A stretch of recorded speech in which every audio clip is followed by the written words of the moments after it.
The HiTrainer is a high-precision measuring tool that enables you to know exactly where to start with your athletes.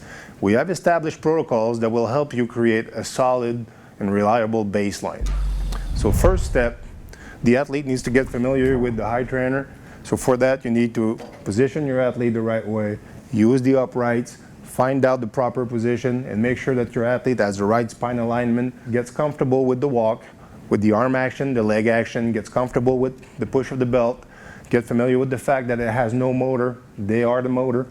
So all of these need to be figured out before you take your actual numbers. And for that, we suggest that you use the 3-minute walk, which will enable the athletes within 3 minutes to get familiar with all those components of the HiTrainer. Step number 2, we suggest that you go to the 20-yard sprint. Within the 20-yard sprint, you will be able to measure peak power and time to peak. This information is crucial for you to know because in the case of a power sport athlete, you want your athlete to reach peak power within the least amount of time possible. So if your athlete pushes a great amount of power but takes 5, 6, 7, 8 seconds to reach, you know that you have to work on those first 2, 3 steps and have your athlete works within 2 seconds to reach peak power. Those are your first numbers that you really want to know. So we suggest 5 reps, 20-yard sprint, and you start getting your numbers. Step number 3, reaction time.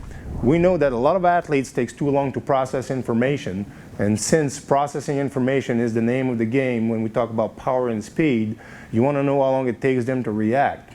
A lot of athletes will lose up to half of their power and their peak power while they're taking information and processing it. So what you want to know with the reaction time function is you want to see if your athlete is able to reach the same amount of peak power within the same amount of time while it's processing information.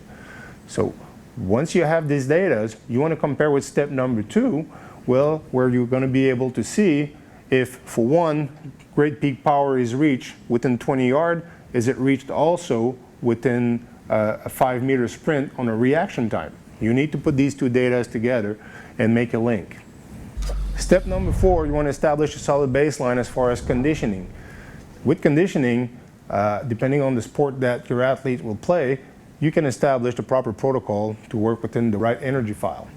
So for example, football, you can establish a 10-snap protocol and find out if your football player is able to maintain peak power and time to peak at each and every one of the snaps.